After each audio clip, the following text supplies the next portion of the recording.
Assalamualaikum warahmatullahi wabarakatuh. Hai semua teman-teman. Jadi, pada kesempatan kali ini, saya beserta teman-teman saya akan memaparkan video mengenai model pembelajaran yang ada di Indonesia. Nah, sekarang saya akan memperkenalkan diri saya dan juga teman-teman saya.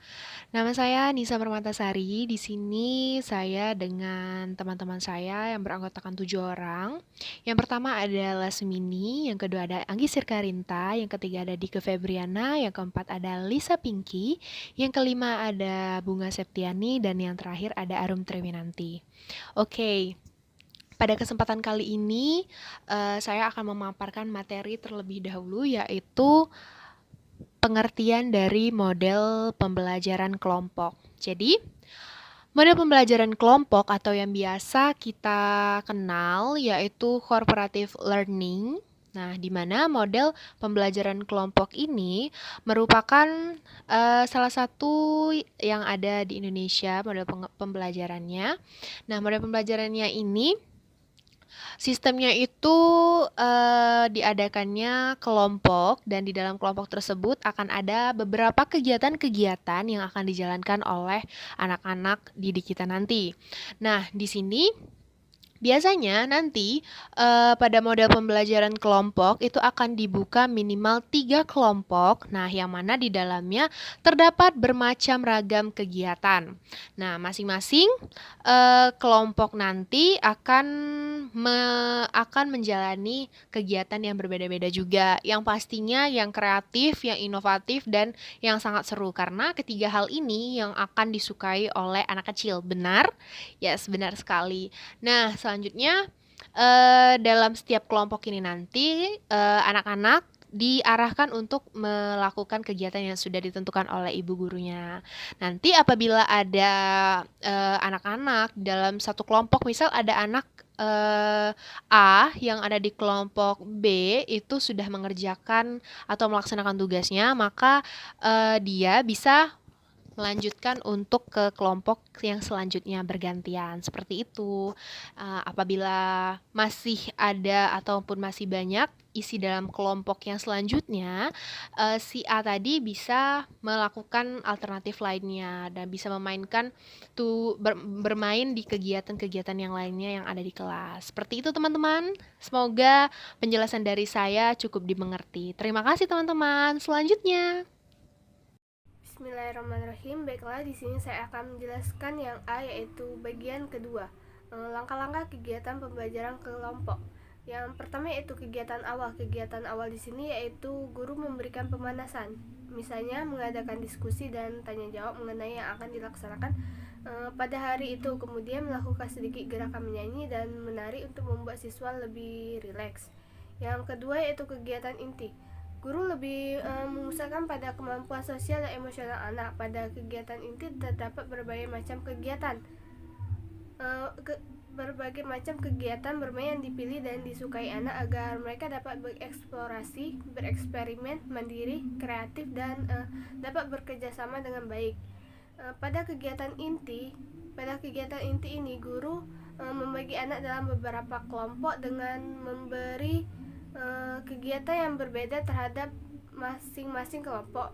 Sebelum melaksanakan kegiatan kelompok, guru menjelaskan hal-hal yang berkaitan dengan tugas yang akan dikerjakan oleh masing-masing kelompok. Anak didik diberikan kesempatan untuk memilih kegiatan yang diminati dan tempat yang disediakan. Semua anak didik dapat secara bergantian mengikuti kegiatan yang telah direncanakan oleh guru dan tertib.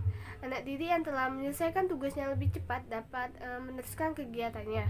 Yang ketiga yaitu kegiatan istirahat. Guru mengingatkan kembali mengenai tata cara makan, jenis makanan bergizi maupun kerjasama yang dilakukan saat kegiatan berlangsung. Setelah selesai melaksanakan kegiatan makan, waktu yang tersisa digunakan untuk bermain. Yang keempat yaitu kegiatan penutup. Kegiatan penutup ini lebih bersifat klasikal. Misalnya guru membaca sebuah cerita, membaca sebuah cerita, menyanyi atau bermain musik. Kemudian diakhiri dengan kegiatan tanya jawab mengenai kegiatan yang telah dikerjakan pada hari itu supaya siswa dapat mengambil kesimpulan dari kegiatan yang dilakukan. Terima kasih. Baiklah, saya di sini akan menjelaskan tentang kelebihan dan kekurangan model pembelajaran kelompok. Kelebihan model pembelajaran kelompok. Kelebihan ini ialah anak tidak terlalu tergantung pada guru keberhasilannya. Dalam menyelesaikan tugas tergantung pada usaha yang dilakukan oleh kelompok tersebut. Memperdayakan setiap anak untuk lebih bertanggung jawab. Keberhasilan kelompok sangat tergantung dari masing-masing anggota kelompoknya. Memberikan kesempatan yang luas pada setiap anggota kelompok untuk bertatap muka, melakukan interaksi dan diskusi untuk saling memberi dan menerima informasi dari anggota kelompok lainnya. Partisipasi dan komunikasi dapat melatih peserta didik untuk dapat berpartisipasi aktif berkomunikasi dalam kegiatan pembelajaran. Yang B, kekurangan model pembelajaran kelompok. Kekurangan pada model pembelajaran kelompok ini, siswa yang memiliki kelebihan akan merasa terhambat oleh siswa yang memiliki kemampuan yang kurang. Akibatnya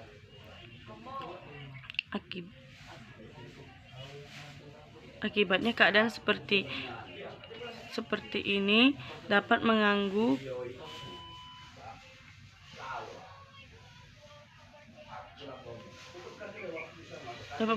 kerjasama dalam kelompok. Pembelajaran sesama peserta didik efektif bila dibandingkan dengan pembelajaran langsung dari guru. Bisa terjadi cara belajar yang demikian apa yang harus dipelajari dan dipahami tidak dicapai oleh anak. Kelebihan pembelajaran kelompok dalam upaya mengembangkan kesadaran berkelompok. Memerlukan periode waktu yang cukup panjang dan ini tidak mungkin dicapai hanya dalam waktu yang satu atau beberapa kali penerapan strategi. Walaupun kemampuan bekerja sama merupakan kemampuan yang sangat penting untuk anak, tetapi banyak aktivitas dalam kehidupan yang hanya didasarkan kepada kemampuan individual. Itu saja penjelasan dari saya. Lebih dan kurangnya saya mohon maaf. Wabillahi taufiq wal hidayah. Wassalamualaikum warahmatullahi wabarakatuh. Bismillahirrahmanirrahim. Baik, di sini saya akan menjelaskan pada poin bagian ke-B, yaitu model pembelajaran sudut. Model pembelajaran sudut adalah salah satu contoh model pembelajaran yang dimana dalam hal pelaksanaannya mengacu atau mengedepankan minat anak agar lebih dekat lagi dengan kehidupan sehari-hari. Adapun sudut-sudut dalam model pembelajaran sudut itu terdapat 5 sudut.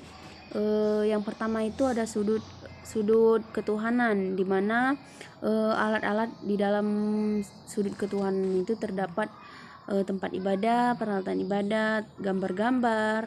Yang dimaksud dalam gambar-gambar tersebut seperti gambar tata cara berwudu, tata cara sholat yang dapat dipelajari anak yang berhubungan dengan keagamaan. Terus yang kedua itu ada sudut keluarga, di mana alat-alat pada sudut keluarga terdiri dari kursi tamu, meja makan, peralatan dapur, seperti itu. Terus yang ketiga ada sudut pembangunan. Alat-alat di dalam sudut pembangunan ini seperti permainan konstruksi seperti balok, keping geometri, pertukangan, alat pertukangan, seperti itu. Terus yang keempat itu ada sudut alam sekitar dan pengetahuan, di mana di dalam sudut ini terdiri dari alat-alat seperti akuarium, meja atau rak, benda-benda proyek pengetahuan, magnet dan alat-alat untuk menyelidiki alam sekitar dan gejala alam tersebut. Terus yang kelima itu ada sudut kebudayaan, di mana alat-alat dalam sudut kebudayaan ini seperti peralatan musik atau perkusi, rak-rak buku perpustakaan, terus alat untuk kreativitas, rumah adat, ada pakaian adat, dan toko-toko perwayangan, seperti itu. Mungkin itu saja yang dapat saya jelaskan. Terima kasih.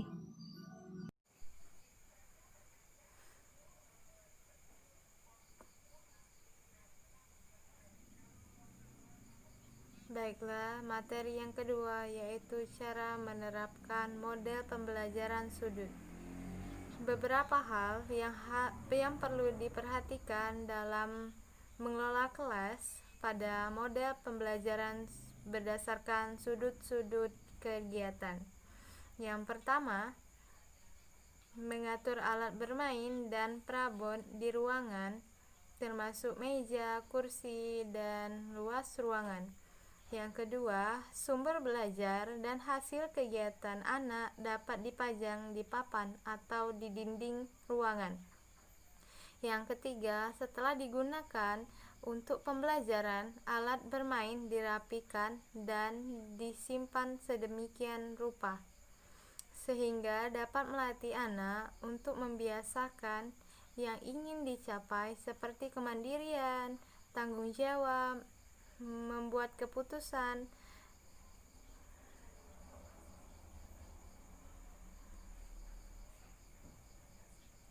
Selanjutnya, langkah-langkah kegiatan dalam kegiatan sudut. Yang pertama, kegiatan awal kurang lebih 30 menit. Kegiatan yang dilaksanakan yaitu bernyanyi, berdoa, mengucapkan salam, membicarakan tema dan subtema. Yang kedua, kegiatan inti kurang lebih 60 menit.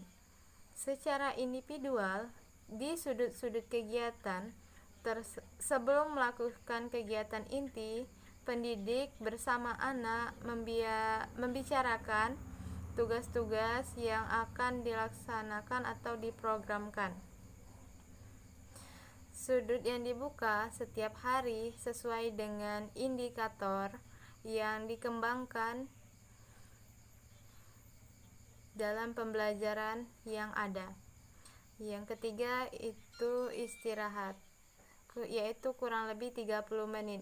Kegiatan makan bersama menanamkan pembiasaan yang baik, misalnya cuci tangan, berdoa sebelum makan dan sesudah makan, berbagi bekal dengan teman, lalu membereskan dan merapikan alat-alat makan. Setelah kegiatan makan selesai, waktu yang tersisa dapat digunakan untuk bermain di dalam maupun di luar kelas. Yang keempat yaitu kegiatan akhir. Kegiatan yang dilaksanakan kurang lebih 30 menit. Kegiatan akhir dilaksanakan secara klasikal, misalnya dengan bercerita, bernyanyi, gotong royong, membersihkan kelas, diskusi kegiatan seharian yang telah dilakukan, dan informasi sehari-hari, berdoa dan mengucapkan salam. Mungkin itu saja yang dapat saya sampaikan. Terima kasih. Assalamualaikum warahmatullahi wabarakatuh. Perkenalkan, nama saya Anggisir Karinta dengan NIM 1930210061. Baiklah, di sini saya akan menjelaskan yang pada bagian C, yaitu model pembelajaran klasikal. Di dalam Kamus Besar Bahasa Indonesia, arti klasikal dapat diartikan secara bersama-sama di kelas. Maksudnya adalah model pembelajaran klasikal ini adalah suatu model pembelajaran yang dilakukan oleh pendidik dan peserta didik di dalam waktu yang sama atau satu waktu bersama-sama melakukan kegiatan pembelajaran dengan berdiskusi atau tanya jawab dalam satu kelompok yang besar. Adapun definisi model pembelajaran klasikal menurut para ahli, yang pertama yaitu menurut Aun Nur Rahman, yang menyatakan bahwa model pembelajaran klasikal ini lebih menitik beratkan pada peran guru dalam memberikan informasi melalui materi pelajaran yang disajikan. Model pembelajaran klasikal menggunakan pembelajaran kelas dalam proses pembelajaran. Yang kedua yaitu menurut Dimyanti dan Mujiono. Mereka menyatakan bahwa pembelajaran kelas yaitu melaksanakan dua kegiatan sekaligus, yaitu pengelolaan kelas dan pengelolaan pembelajaran. Adapun langkah-langkah Bismillahirrahmanirrahim. Langsung saja di sini saya Dika Febriana akan menjelaskan di bagian C, yaitu yang kedua langkah-langkah model pembelajaran klasikal. Di mana langkah-langkah model pembelajaran klasikal itu ada 4. Yang pertama itu kegiatan pembuka, yang kedua yaitu adalah kegiatan inti, yang ketiga istirahat, dan yang terakhir adalah kegiatan penutup. Nah, Baiklah, yang pertama saya akan menjelaskan tentang kegiatan pembuka, di mana kegiatan pembuka ini adalah suatu upaya untuk menyiapkan anak secara psikis dan fisik untuk melakukan suatu proses pembelajaran. Nah, di kegiatan pembuka ini juga berhubungan dengan subtema dan subtema lainnya secara klasikal. Nah, beberapa kegiatan pembuka yaitu seperti memberi salam, berbaris, berdoa, bercerita, dan berbagi pengalaman. Nah, yang kedua yaitu adalah kegiatan inti, di mana kegiatan inti ini upaya kegiatan bermain yang diberikan pengalaman belajar kepada anak secara langsung. Nah, untuk pembentukan sikap perolehan pengetahuan dan keterampilan. Nah, dan memberikan ruang kepada anak untuk berinisiatif, kreatif, dan mandiri sesuai dengan bakat, minat, dan kebutuhan anak. Nah, yang ketiga yaitu istirahat, di mana istirahat ini di kegiatan inti yang dipergunakan untuk indikator atau kemampuan yang hendak dicapai kepada anak.